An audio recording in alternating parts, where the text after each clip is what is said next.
Buenos días, bienvenidos a esta conferencia sobre la importancia de la información financiera en la toma de decisiones. Les recordamos que esta conferencia es gracias a la Escuela de la Bolsa Mexicana.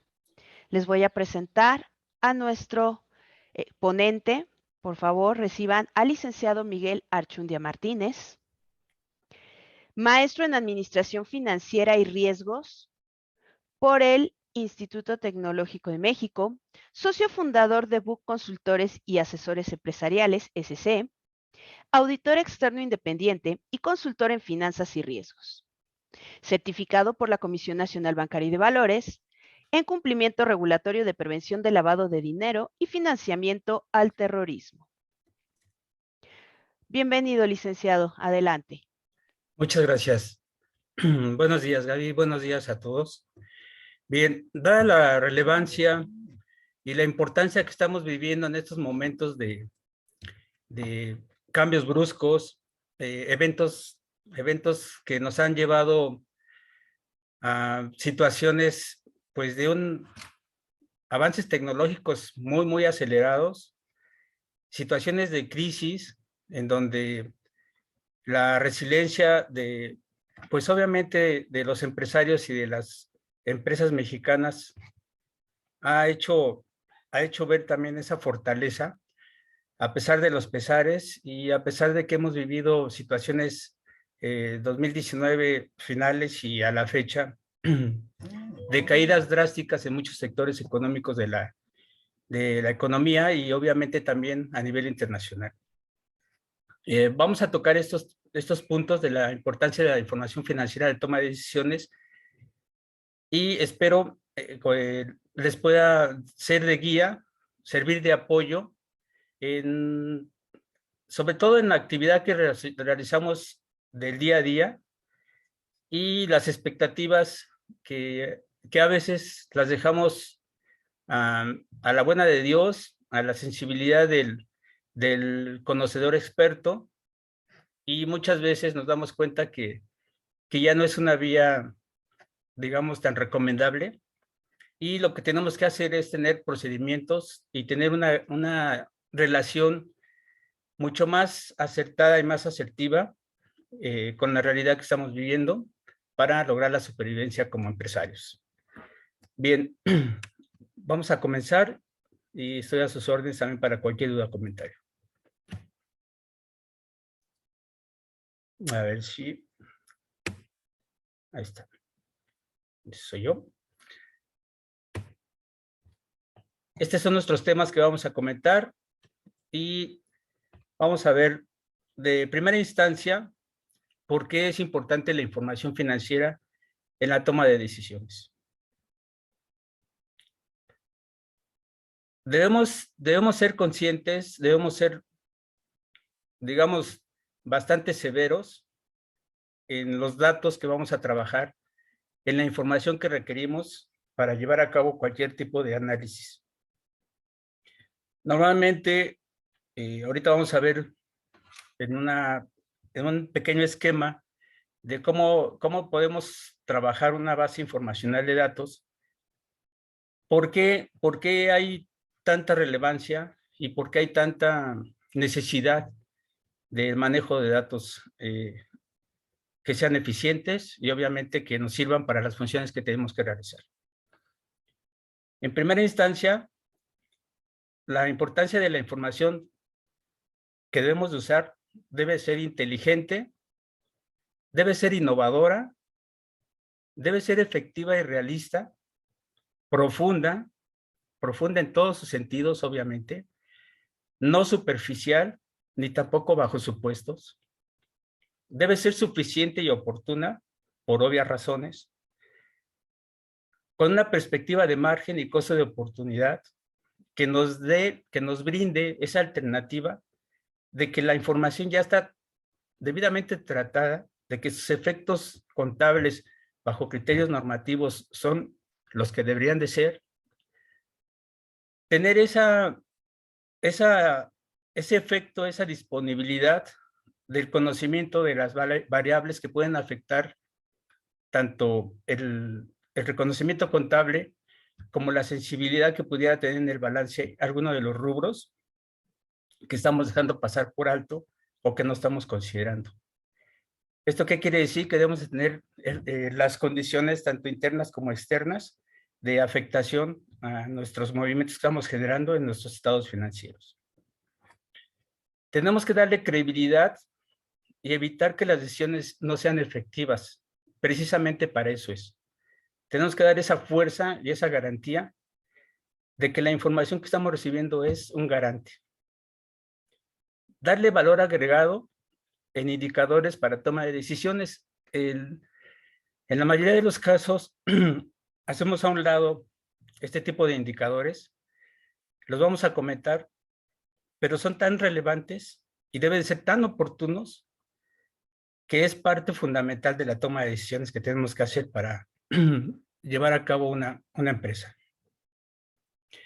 Otra de las importancias que debe tener la información precisamente es la ética.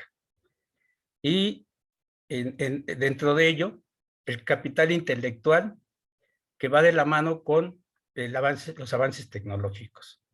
Entonces, resumiendo bajo esta perspectiva, hay hoy por hoy corporativos y grandes empresas que están llevando a cabo la aplicación de estos criterios y que afortunadamente para ellos y para el país, seamos claros, la oportunidad de los datos, la eficiencia de sus indicadores nos ha llevado y ha logrado esa resiliencia de la que estamos comentando desde un principio. Perdón. ¿Qué quiero decir con esto? Que la información oportuna,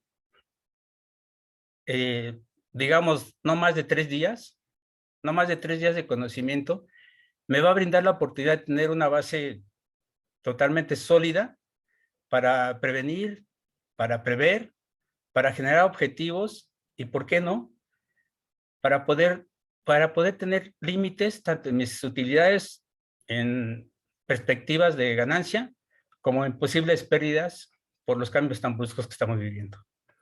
Entonces, a lo que me refiero es que la velocidad de los tiempos ahora ha llevado a que los grandes corporativos y las grandes empresas ya no se esperen de cierta forma al trimestre para ver cómo salí, al cierre de mes después de 25 días para analizar cómo están reflejados los datos en mi balance, sino ya ahorita ya pueden tener información real, oportuna, de no más de 3, 4 días.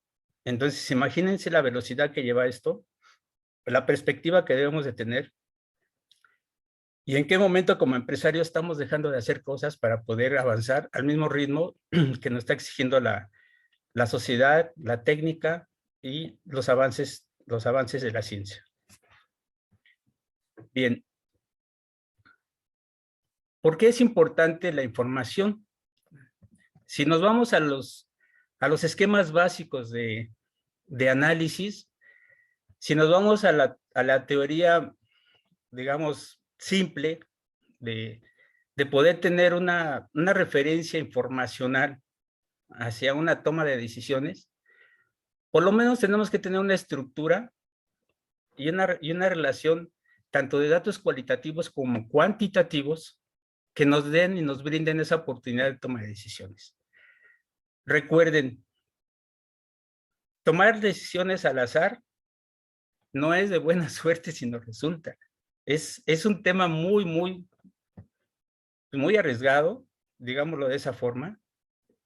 Tomar decisiones en donde nos apoyemos, vuelvo a insistir, en el criterio expertise de una persona o de 2 personas y que a la buena le ha salido, a la primera y a la segunda ya no, siempre encontramos excusas. Entonces, tenemos que tener una estructura de datos, tenemos que tener un garante de la información, como ya lo comentamos, y tenemos que llevar a cabo procedimientos ya enmarcados para analizar y revisar esas variables.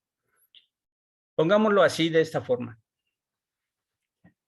A mí me van a pedir que tome una decisión sobre un proyecto de inversión, el crecimiento de una empresa, una nueva inversión, un negocio en marcha, etcétera, etcétera. Entonces, ¿de dónde debo de partir? ¿Cómo debo de iniciar? ¿Qué es lo que debo de tratar de identificar? ¿Qué voy a hacer? Para yo brindarle a mi director, al grupo de inversores, la posibilidad de tener una decisión asertiva y la posibilidad de que bajo estas variables que se han analizado se logre el objetivo o la estrategia planteada. ¿Y a qué me refiero con ello? Por ejemplo, si yo hago un análisis fundamental avanzado o un análisis fundamental básico, tengo que referirme a los datos históricos, tanto cualitativos como cuantitativos, de la institución, empresa o proyecto al que se va a referir. Tienen que estar definidas las estrategias y los objetivos. Y acuérdense que cuando hablamos de estrategias y objetivos, ya no es el sueño, el gran sueño de voy a lograr el 15, el 20% del mercado.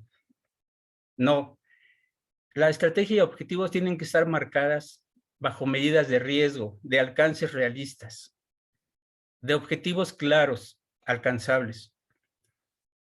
Si yo voy a abarcar en una estrategia de quiero cubrir todo el mercado bajo mi punto de vista de análisis fundamental avanzado, inclusive si hablamos a lo mejor de 2 o 3 estados de la República, pues nunca lo voy a lograr. Entonces, tengo que tener medidas eficientes en mi estrategia, en donde yo voy a poner límites, tanto en los riesgos que van a ir asociados a los tamaños de la inversión, como en el alcance de los objetivos, que obviamente deben tener también como referente un apetito de riesgo. Entonces, ya no me voy a ir con los grandes sueños o las grandes hazañas con las que muchas veces hemos creado una empresa o queremos llevar emprender una osadía, haciendo creer a nuestros inversores que lo vamos a lograr. De todo ello, obviamente, tenemos que asentarlo en números, y eso lo sabemos claramente. Tenemos que ver reflejado los flujos de efectivo, tanto de operación, de inversión y de financiamiento, para saber cómo vamos a ver reflejado ya en estados financieros pro forma estas ideas, estos objetivos, estas estrategias. Una vez que ya tenemos esa calidad, ese referente de información, pues vamos a hacer unos análisis precisos, justos, referentes, para que podamos tener pues algo más de garante una vez que ya hemos aquí trabajado de manera consciente, pues obviamente en todos los rubros que implican los estados financieros por forma, que muchos de ustedes los conocen perfectamente, y vamos a tener una referencia del cálculo de capital y los valores presentes netos. Si hay algo que diferencia, precisamente hablando de contabilidad y de finanzas, precisamente son esos valores, esos cálculos. El estar asentado aquí información así tácita, plana, dura, precisa inclusive, nos ayuda muchísimo a generar estos cálculos y a darle valor agregado a la toma de decisiones de la dirección general. En base a toda esta información, si yo tengo un cálculo del capital ponderado de la institución y traigo a valor el presente esos flujos libres de caja, me va a dar la oportunidad de determinar si es rentable o no ese proyecto, si es rentable o no el movimiento que quiere hacer la empresa, el llevar a cabo la adquisición o mejoras, etcétera, etcétera, a través de estos cálculos que voy a hacer. La VAN, el TIR, el payback y su rentabilidad. Pero eso tampoco me da el garante o la responsabilidad de decir hasta aquí llego y con esto ustedes pueden salir adelante. No. Tenemos que empezar a tener otra sensibilidad de datos, medidas y cálculos en base a la información que hemos generado para poder determinar si realmente hay en el camino o si realmente hay tanto datos, bienes, etcétera, etcétera, como financiamientos, que nos ayuden, que nos permitan mejorar nuestra situación financiera o que nos den esa posibilidad de crecimiento o que nos puedan poner en riesgo. Aquí, en estos procesos, es donde realmente nosotros como financieros, o en la mayoría como actuarios, vemos la posibilidad y la visión de poder tener medidas de sensibilidad para poder decirle al empresario, a la dirección general, esta es la tendencia de mercado, así es como está en la película de la empresa, y así es como podemos estar bajo estos escenarios. Y luego meternos de manera ya directa a cada uno de los rubros del balance para poder decirles de manera clara y precisa qué medidas de sensibilidad puede tener tanto la parte del activo, del pasivo, así como los rubros del capital contable. Es decir, es vasto y severo, así enorme, la posibilidad que podemos tener de tomar estas medidas y llevar a cabo ese soporte y ese cálculo hacia una sólida toma de decisiones por parte de la dirección general. Obviamente, todo esto debe ir acompañado por la estrategia del punto de equilibrio que siempre se busca cuando se va a hacer este tipo de movimientos o de inversiones, y tener ya de cajón y obligatoriamente nuestra área de análisis de riesgo y simulaciones. ¿Por qué razón? Porque lo hemos dicho desde por acá, ¿no? O sea, tenemos que tener medidas, tenemos que tener tamaño, tenemos que tener stop loss, tanto positivos como negativos, para que en nuestra visión de análisis de riesgo tengamos por lo menos las medidas suficientes para controlar eventos de naturaleza como los que estamos viviendo actualmente. Muchas veces a este tipo de cálculos, ustedes lo saben, se le llama stress test. Entonces, cuando se hacen ese tipo de cálculos, también podemos llevar a teorías de stress test, perdón, para que tengamos de cierta forma, pues los extremos tanto económicos, las principales variables de mercado que se manejan y las expectativas de la propia institución. Así, de esta forma, creo que por principio de cuentas ya pudiera tener una visión del análisis de la información, la ejecución de procesos, y entonces ya de cierta forma estoy dando un garante, estoy determinando bajo el esquema de una visión de ya analítica, y obviamente con modelos, medidas de sensibilidad y riesgos, la situación de esta empresa. Cabe señalar efectivamente que muchos proyectos, y hablo también de incubadoras, porque lo he vivido, llegan bajo procesos ya de análisis, hacen algunos, llegan prácticamente con un programa ya hecho de un proyecto de inversión, cuando realmente no alcanza ese proyecto de inversión ni siquiera a tomar este esquema. Cuando realmente un proyecto de inversión, en el análisis ya de datos cualitativos y cuantitativos, nos damos cuenta que pues realmente no marcaron la pauta desde un inicio y le hicieron ver a la persona que su proyecto era viable. Entonces, dentro de esta gama de datos, tenemos que tener conciencia que la información que nos den nos debe de servir para llegar hasta este fin y para tomar una buena toma de decisiones. Bien, voy a continuar. Ya una vez vista y señalada la necesidad informacional, por supuesto que vamos a tocar el tema, yo le llamo técnico, yo le llamo de una forma corporativa, de compliance obviamente, que es el trabajo del auditor interno. ¿Y por qué la importancia? Este es un detalle muy, muy, muy relevante. Bajo un esquema obviamente corporativo y de gran empresa, El auditor interno debe estar designado por un comité de auditoría, no hay vuelta de hoja. El auditor interno por sí, ya y obligatoriamente debe conocer los objetivos, lineamientos, políticas, procedimientos, estrategias y normatividad vigentes de la organización aplicables a cada uno de los productos y servicios de la actividad preponderante de la empresa, entidad o organización.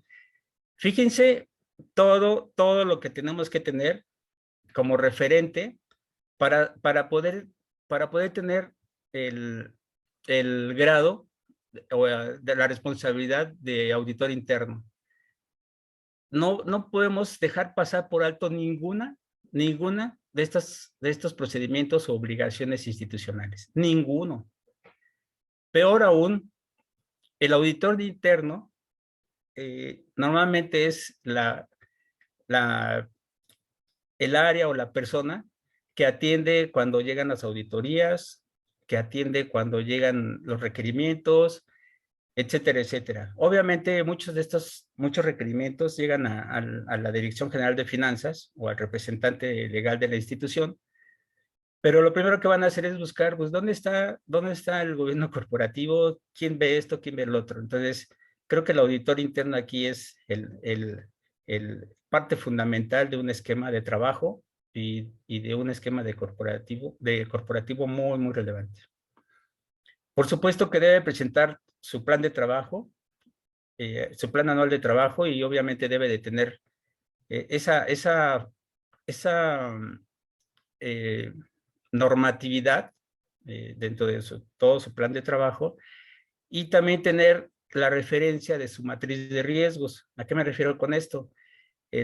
Normalmente en los planes de trabajo de las auditorías sí hacen referencia a áreas relevantes, ¿no? Por ejemplo, a lo mejor un área relevante para un plan de trabajo es precisamente el reporting a las autoridades financieras o a las autoridades legales o al SAT.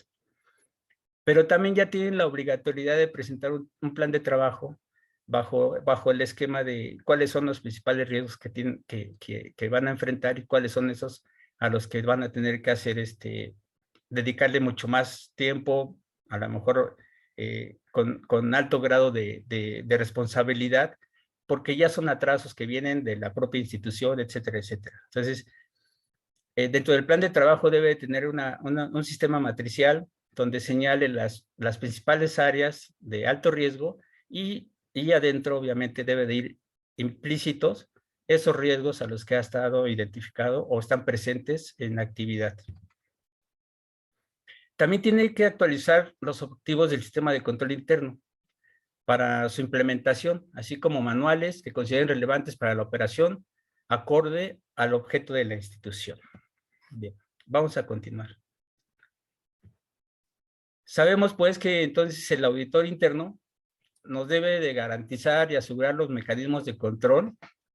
¿Por qué? Porque vamos a necesitar una protección de los, pues si no de los principales activos de la institución, pues por supuesto que de la arquitectura que va muy referida a los datos que se manejan, a los órganos de gobierno que hay para trabajar, y por supuesto, pues el hecho es que con los avances tecnológicos que hemos tenido y con los problemas de ciberseguridad, tiene que estar muy, muy de la mano con el conocimiento de la infraestructura tecnológica que soporta la operación de la institución. Y estamos hablando de un esquema genérico, o sea, integral, no es nada más una sola parte.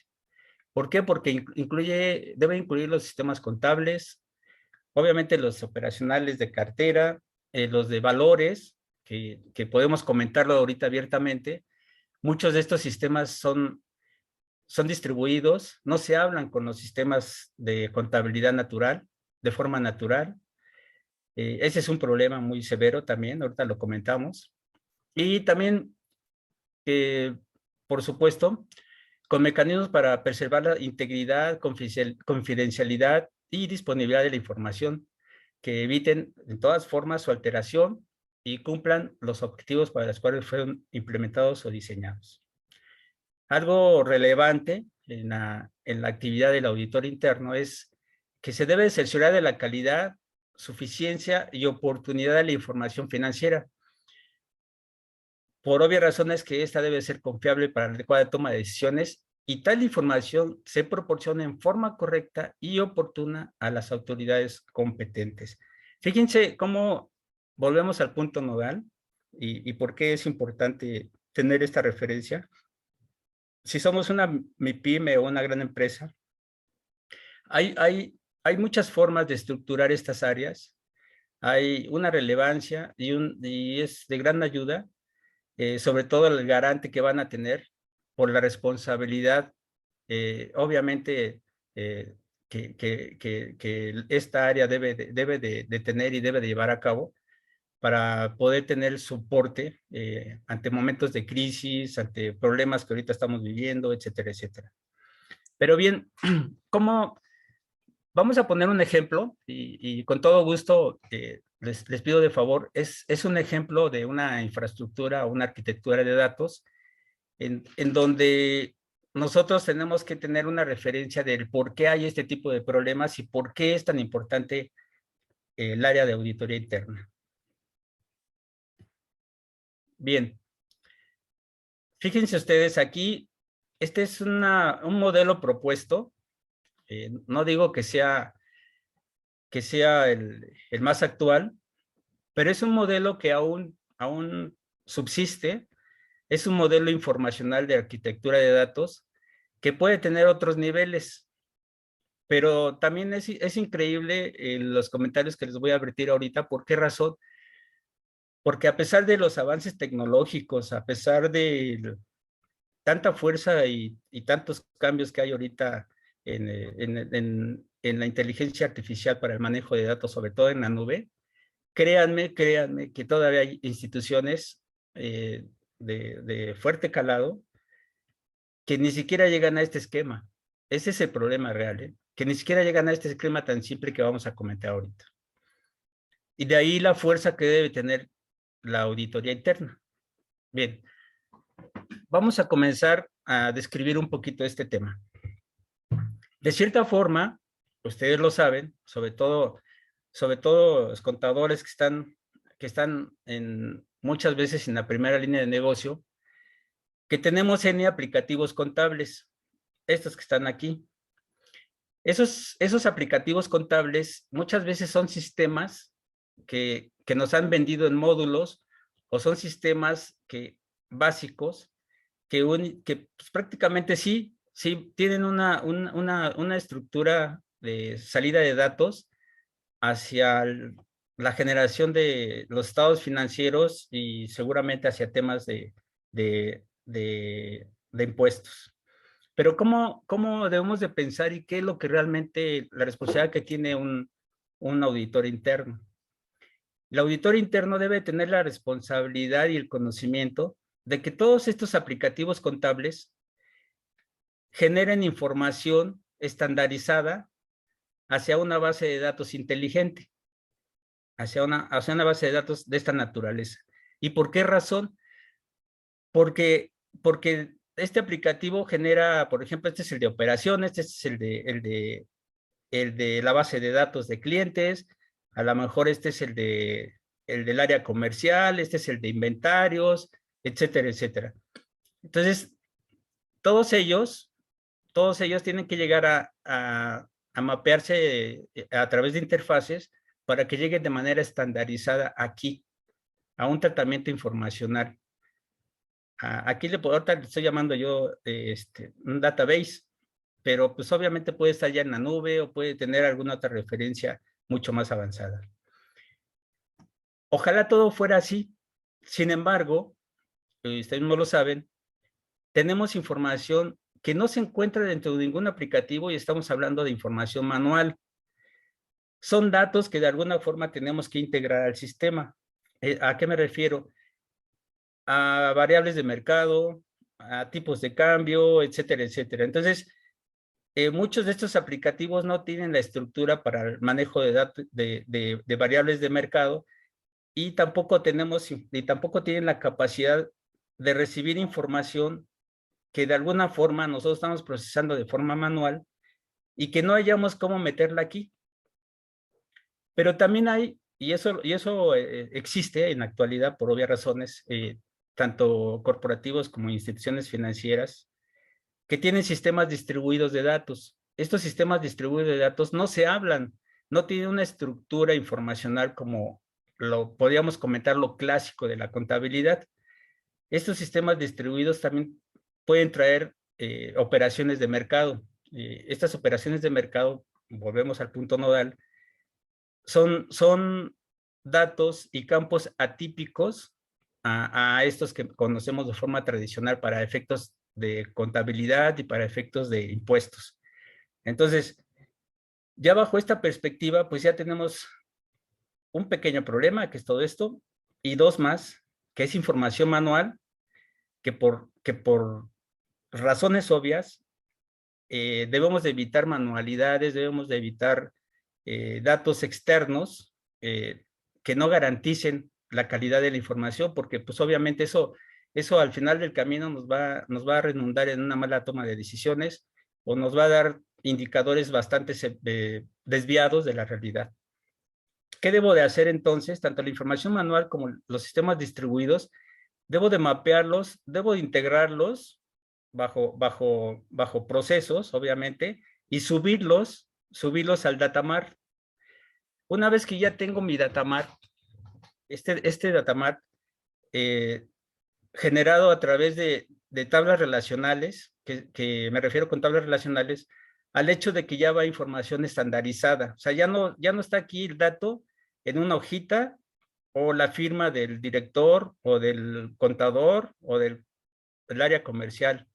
No, ya va implícito aquí en un mapeo, en un layout que puede llegar a, a procesarse dentro de mi base de datos inteligente. ¿Y por qué se le llama base de datos inteligente? Recuerden que durante mucho tiempo hubo los clásicos repositorios de información o de datos que no contrastaban con nada, simplemente llegaba información, o sea, todos estos de aquí caían datos acá, pero no había contrastes, no había una verificación contable, por decirle así, contrastes, etcétera. Y entonces, pues, el mundo de problemas, tanto con las autoridades como dentro de la propia institución. ¿A qué me refiero con ello? Hagamos un ejemplo muy simple. Aquí se llevan a cabo nóminas y luego estas nóminas obviamente requieren efectivo, generan préstamos por acá, etcétera, etcétera, del personal, y ya no llegan aquí, simplemente se quedan acá. Entonces, tiene que llegar aquí la información y este proceso tiene que ser tan inteligente de poder contrastar datos y de tener la garantía de la información para poderla llevar a un proceso de ejecución de tareas preestablecido. Esta forma de llevar a cabo la metodología de una base de datos informacional nos da mucho garante ya de entrada aquí, con medidas, con controles, con interactividad en los procesos, ya nos va a dar de antemano que hay un repositorio inteligente de datos que lee, que revisa, que contrasta y que manda ejecución de tareas. Una vez que ya se genera eso, obviamente esta ejecución de tarea tiene salidas y estamos viendo estas salidas. Mediante estas salidas es como yo, como usuario, digámoslo así, como usuario de un producto terminado, voy a tomar información porque ya me fue notificado a través de horarios preestablecidos y rutinas ya realizadas que la información que yo voy a explotar ya está disponible. Entonces, yo puedo tomar información de esta salida, de esta salida, de esta salida, este de aquí, este de acá, acá. ¿Y por qué tenemos que tener esta referencia? Anteriormente era al revés, salía de aquí, salía para todos lados, ¿no? Y salía para 20,000 usuarios. Y cada quien tenía información distinta. No había una garantía o una calidad de la información. Bueno, todo este esquema que estamos viendo aquí, todo este ejemplo, precisamente lo que hace el auditor interno, es lo que hace las áreas de vigilancia: cuidar, revisar, contrastar, tener mediante macroprocesos cada una de las actividades que se están llevando a cabo para garante de la información y para la salida de los productos terminados. O sea, es un trabajo muy, muy severo, muy relevante, que nos brinda esta oportunidad de tener esta garantía de la información. Bien, este es un ejemplo, les vuelvo a insistir, muy simple, pero es una referencia de cómo podemos administrar los datos. Aquí puede haber pues mucho más aplicativos, aquí puede haber dos, etcétera, etcétera. Pueden hacerse ejecuciones de tareas de distintas formas, y las salidas también pueden estar replicadas de distinta forma. O sea, puede haber muchos niveles dependiendo del tipo de estructura o de arquitectura que ustedes quieran generar. Pero todo ello debe estar vigilado por áreas de sistemas, por obvias razones, por el área de auditoría interna, y la revisión constante de esas rutinas en tiempos, de que la información está contrastada y está revisada. Y fíjense aquí cómo ya el área de contabilidad ya realizó toda su función, etcétera, etcétera, pero aún hasta acá se puede regresar y decir, esto estuvo mal, esto estuvo mal, esto estuvo mal. O sea, esta interactividad debe de estar supervisada y revisada de manera recurrente. Bien. Esta es parte de la explicación de lo que ya comentamos, y obviamente nos da esa facultad de poder tener una referencia de cómo administrar la información o tener una arquitectura de datos para una eficiente toma de decisiones. Bien, si hablamos precisamente de lo que es la auditoría interna, tenemos que tener presente que la auditoría interna, dentro de lo que son las tres líneas de defensa para evitar riesgos de toda una institución, es parte relevante, y vamos a ver cada una de ellas. Dentro de los elementos esenciales para una adecuada gestión de riesgos, para su evaluación, comprensión, gestión y mitigación, toda la organización debería considerar, al menos conforme a su tamaño y estructura, las tres líneas de defensa para una sólida gestión de riesgos. Por obvias razones lo tenemos que mencionar, porque estas bases estructurales de datos, o inclusive aplicativos muy simples que administran contabilidad, requieren, por supuesto, este apoyo de las tres líneas de defensa, y vamos a ver por qué. Digamos que para evitar los riesgos, las políticas y procedimientos deberán especificarse claramente y comunicarse a todo el personal, obviamente de acuerdo al nivel que tenga el personal. Esta primera línea se integra por áreas operativas y las unidades de negocio, las cuales se encargan de identificar, evaluar y controlar los riesgos de las actividades de cara al público y de contacto inicial o directo con el solicitante. El área de control interno vigila, da soporte y confirma los controles de la primera línea. Volvemos al punto nodal del auditor interno. Tenemos también otra línea de defensa que tiene que ver ya muy fuerte con el área de prevención de blanqueo de capitales y contra el financiamiento al terrorismo, así como el área de cumplimiento normativo. Y obviamente se integra con un órgano colegiado denominado Comité de Comunicación y Control. Recuerden que si no estamos dentro de un esquema de corporativismo o de gran empresa, sí se puede generar un órgano colegiado a través de los principales, de los directores generales y de los responsables de las áreas de la empresa. Aquí no importa el tamaño, estamos hablando de esta forma estructurada, porque así lo marca la ley para las instituciones financieras y todo el sistema financiero mexicano, pero no está relegado para las pequeñas y medianas empresas. Se generan esos organismos de control, y los responsables obviamente son los directores generales y responsables de las áreas. Este comité se compone por funcionarios de distintas áreas, y es el responsable de dictaminar y reportar a la Secretaría de Hacienda y Crédito Público, en su caso, someter a auditoría a las políticas generales y dar recomendaciones sobre resultados de auditorías en la valoración, evaluación y dictamen de cumplimiento. Su función principal es supervisar los diferentes riesgos, ya sean estos transversales a la organización o específicos de las áreas operativas y el desempeño de los controles implantados, reportándolo de esta forma a la alta dirección y órganos de gobierno corporativo. Vuelvo a insistir, este tipo de esquemas, de metodologías, se pueden replicar al nivel que ustedes gusten de las empresas. Aquí no importa el tamaño, es hacer la estructura y llevar a cabo a través de un cumplimiento normativo, manuales, políticas, procedimientos, para que se pueda llevar a cabo todo este proceso. O sea, en pocas palabras, tenemos que dejarlo establecido, no hablado. Tenemos que tener una referencia de documental.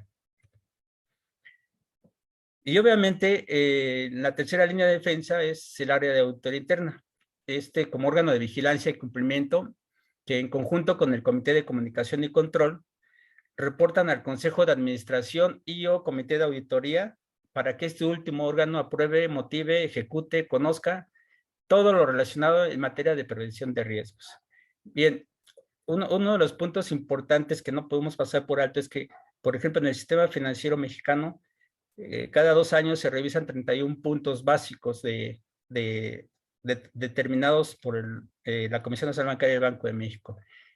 Es ahí donde entra la fuerza, la garantía de tener un área de control interno o un área de auditoría interna, precisamente para hacer frente a todo este tipo de situaciones, tanto de supervisión de gobierno como de la propia administración de datos y garantía de la información que se genere. Bien, creo hasta ahí voy a dejar ese tema porque puede ser tan amplio y la verdad es que sí da para más, pero ya lo estaremos viendo desde el punto de vista de cumplimiento. Tenemos otro punto aquí que dice una parte importante, sobre todo por la situación que estamos viviendo, dice, ¿se puede acceder al mercado de valores para el financiamiento de desarrollo inmobiliario? Mi respuesta es sí, y se los digo así franca y llanamente. ¿Por qué? Porque existen diferentes instrumentos a los que las empresas pueden obtener financiamiento, y esto es por medio de un agente colocador. Y estamos hablando de las fibras. En este punto son los fideicomisos de infraestructura y bienes raíces o fideicomisos de bienes raíces, que son compañías que poseen, operan o financian bienes raíces, obviamente para generar ingresos y al que podemos acceder tanto empresas como inversionistas. Yo no sé si la mayoría de ustedes ya conocía estos, pero han tomado mucha fuerza ya de años atrás.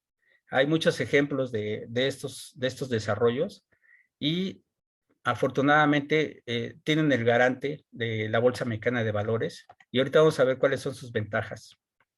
También no quiero pasar por alto que también hay otro tipo de valores que en menor medida también han sido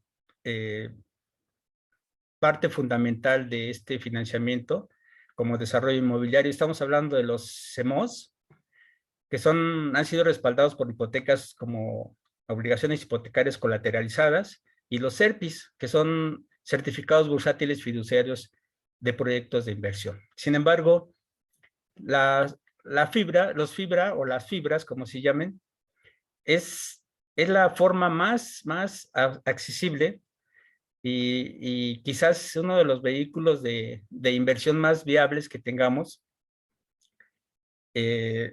aquí en México. Y obviamente, pues tiene mucho que ver con qué fin están realizadas estas inversiones.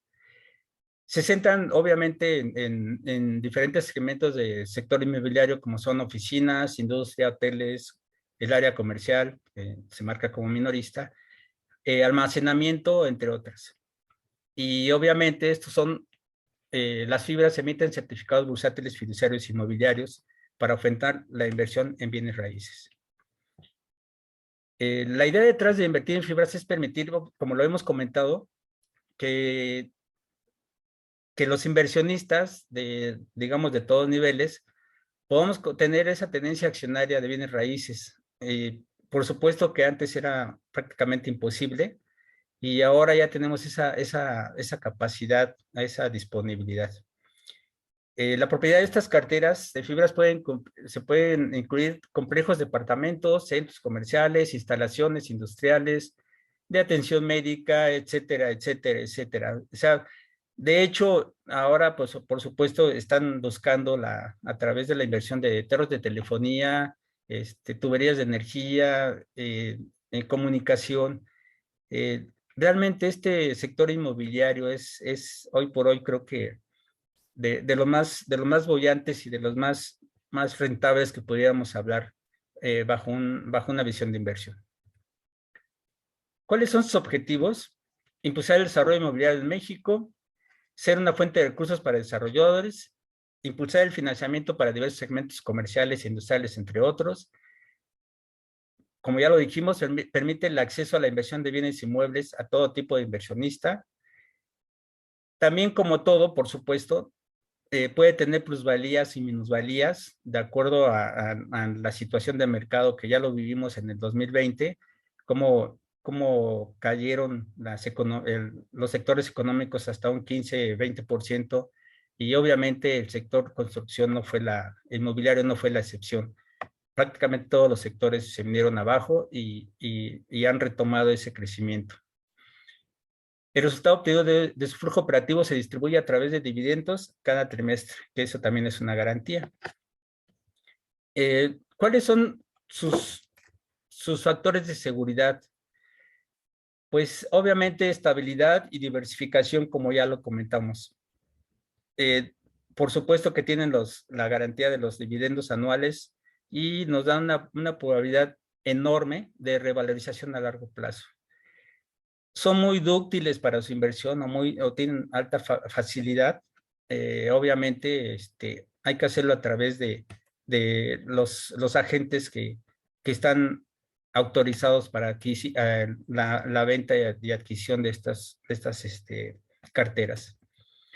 Conveniencia, obvio. Tienen también ese garante de no generar impuestos. Pueden tener flujos predecibles y seguros, como ya comentamos, y las fibras históricamente han generado retornos competitivos. Todo esto lo podemos ir observando y determinando al momento de llevar a cabo una inversión. Y recuerden que la inversión no es con el dinero que estoy viviendo en el día a día. Ese es el otro punto nodal. Lo que tenemos que hacer es precisamente invertir nuestros excedentes, y esa toma de decisiones tiene que ser o ir de la mano con las noticias de mercado, con las expectativas económicas, tanto locales como externas, etcétera, etcétera.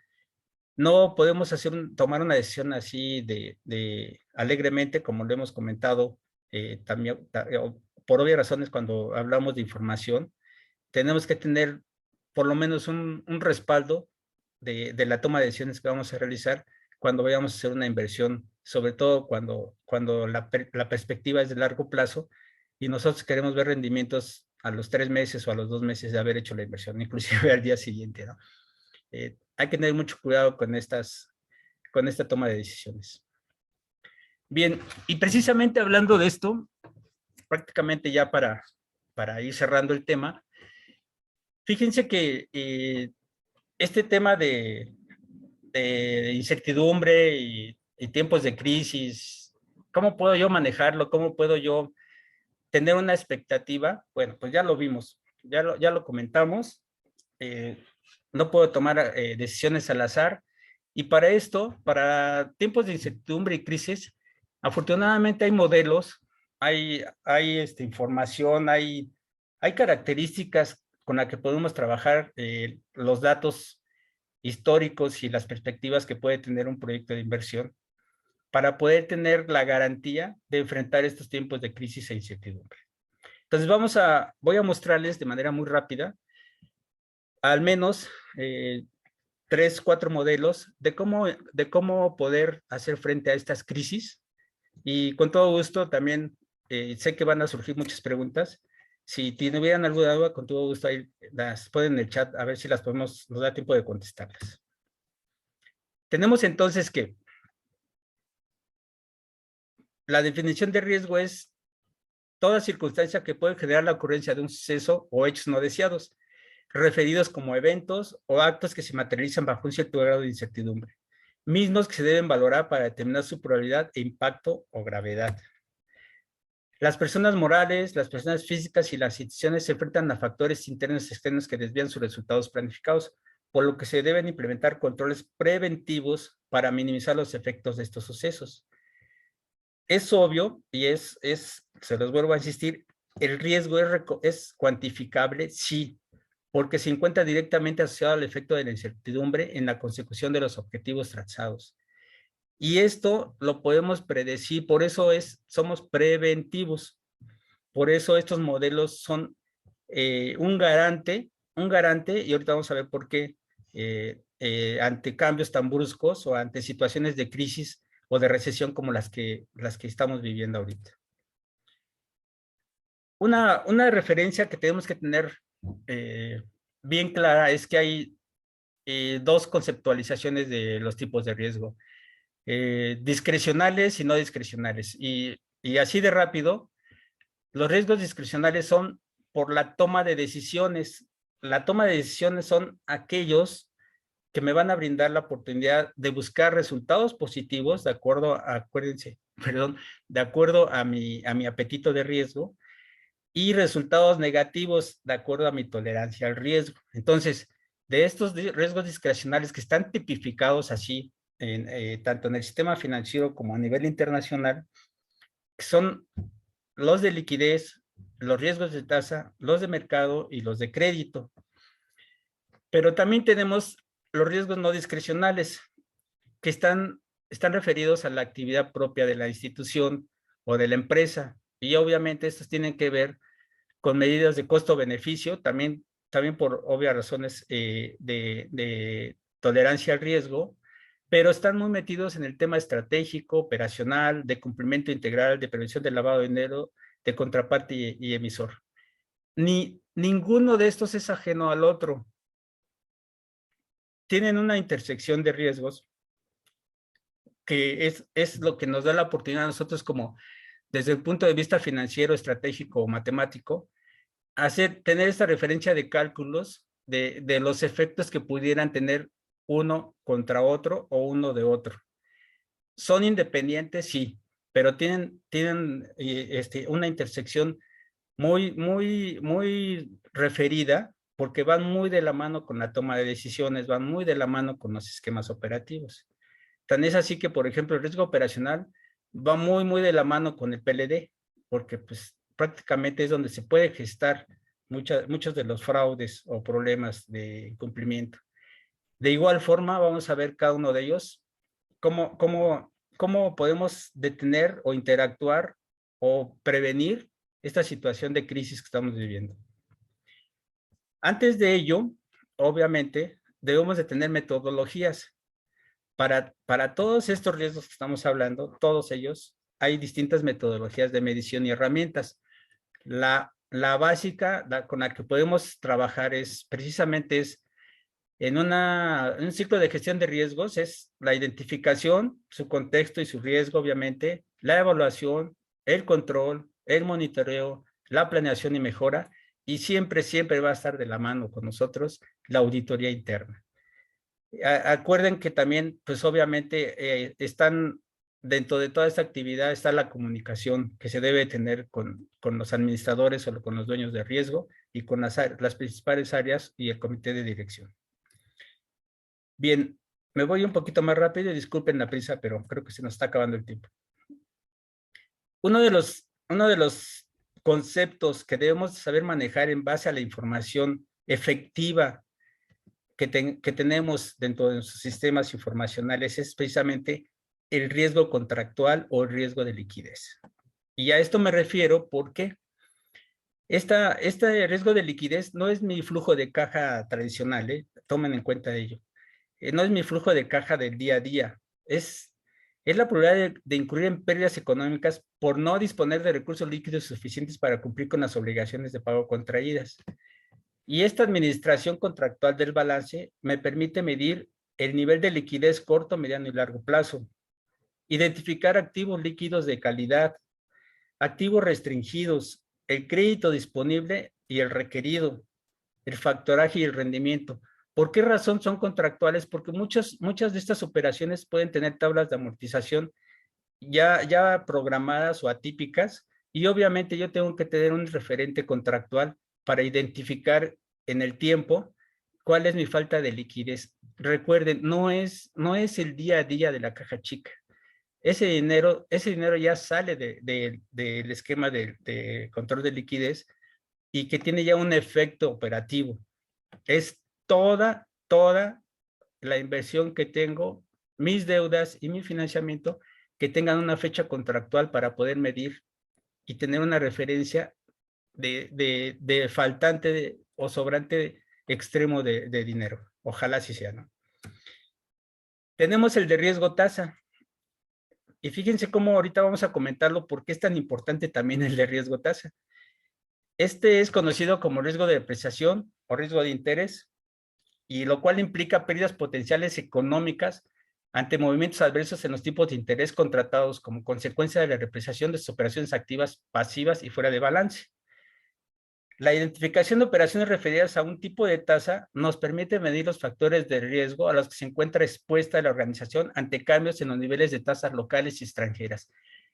¿Les suena esto algo? ¿Sienten esa referencia ahorita con lo que estamos viviendo? Por supuesto que sí.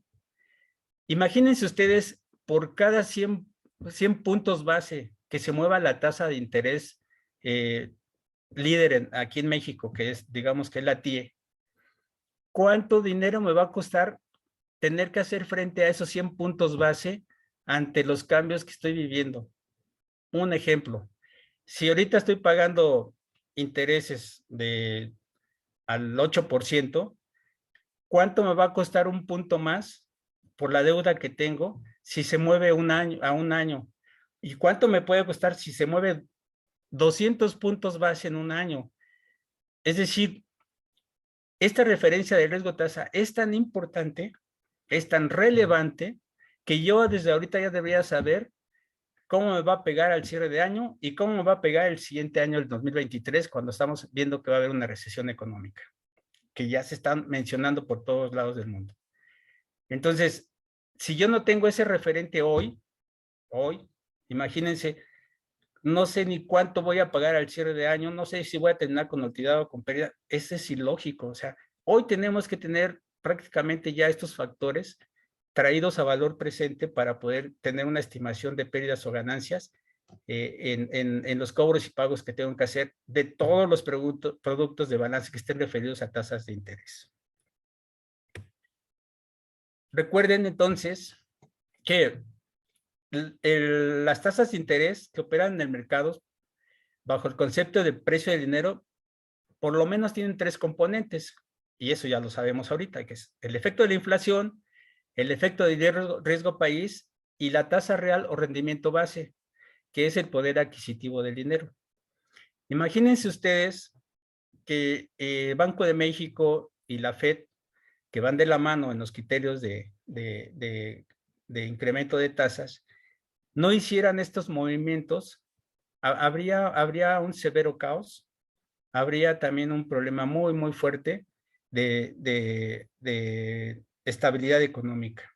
Es decir, si bien es cierto que un incremento de tasas beneficia a los exportadores, también perjudica a los importadores. Si bien es cierto que un incremento de tasas a los que tienen inversiones en los bancos les puede dar un movimiento positivo en sus niveles de ingresos ya programados, también es cierto que a los que tienen bonos contratados a largo plazo, ese movimiento de tasas incremental les está pegando en su rendimiento. ¿Por qué? Porque el efecto de la inflación y el crecimiento de las tasas ya no le da el valor al dinero que está recibiendo actualmente. Ese es un tema muy relevante que debemos de considerar siempre, ahorita y pues toda la vida. ¿Y qué es lo que debo de hacer yo? identificar dentro de mi balance y analíticamente hablando, cada uno de los rubros que están referidos a una tasa. Y entonces encontrar esas simulaciones de las que hablábamos al principio para poder tener un referente del costo. En fin, sabemos entonces que uno de los principales factores que influyen en el nivel de tasas precisamente es la inflación, y esta recoge el incremento o decremento de precios de un periodo a otro. Perdón, Gaby, ¿querías decirme algo o me sigo? Porque creo que ya son las 11. Así es, licenciado. Si acaso unos 2 o 3 minutos más, por favor.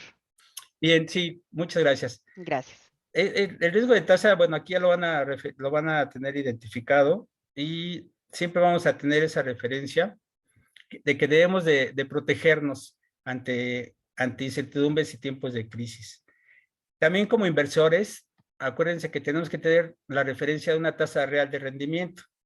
Esta es la que, pues obviamente, siempre estamos buscando y peleando cuando hacemos los cálculos o siempre estamos tratando de identificar cuando hacemos un proyecto de inversión. También tenemos que tener como referente que hay una prima de inflación esperada y esta representa la tasa promedio de inflación pronosticada, o sea, es decir, ya de hoy y de antemano debo de saber cómo me va a pegar en un periodo no mayor a 2 años o hasta 3, un movimiento de tasas. Y también tengo que tener como referente una prima de riesgo de la inversión. Y esta tiene, pues obviamente, un nivel de riesgo que está determinado conforme a la emisión y al emisor. Otro de los puntos importantes es el riesgo mercado, que a lo mejor aquí lo vamos a referir exclusivamente para tener la identificación del impacto económico ante instrumentos de inversión que tengamos, por ejemplo, las propias tasas de interés que están referidas en bonos, valores representativos de deuda, en los tipos de cambio que son divisas, derivados sobre estos, en la renta variable, en los commodities y en los bienes comerciables. También aquí, obviamente, en el riesgo de mercado tenemos que aplicar modelos que nos den la evaluación de marca a mercado o mark to market, que eso es lo que tenemos que llevar a la contabilidad y por eso es que los estados financieros no deben de ser solamente datos, sino deben de tener efectos de evaluación. En fin, creo que con esto podríamos terminar, dado que también hay instrumentos financieros derivados que nos pueden ayudar como cobertura a este tipo de eventos de riesgo mercado. Y por último está el riesgo crédito, que también tiene una referencia de pérdidas estimadas por obvias razones en los movimientos de las tasas y que nos pueden llevar a estadías de impago de clientes que nunca habían estado en impago, pero sí nos puede llevar a quiebras sustanciales si no lo sabemos calcular. Pues miren, con esto yo termino, Gaby, con esto termino simplemente para hacerles referencia que todos estos modelos que hablamos y nos llevan precisamente a un movimiento y un requerimiento de capital. ¿Por qué? Porque es donde realmente el saber aplicar estos modelos y tener la materialización estimada de cada uno de ellos nos va a brindar la oportunidad de cubrir a la empresa y de no generarle quiebras sustanciales cuando menos se lo espera. Entonces, pues creo que, no sé, a lo mejor me faltó un poquito de 2 minutos, pero les pudiera orientar o servir estos comentarios que hoy hicimos. Quedo a sus órdenes. Muchas gracias al licenciado Miguel Archundia. Gracias a todos nuestros participantes. Por cuestiones del horario y del tiempo, no podremos responder sus preguntas, pero si gustan dejárnoslas en el chat o mandarlas por correo, con todo gusto, el licenciado Archundia les responderá. Muchas gracias, Gaby. Muchas gracias a todos Gracias. por su presencia. Que tengan un excelente día. Igualmente, hasta pronto. Hasta pronto.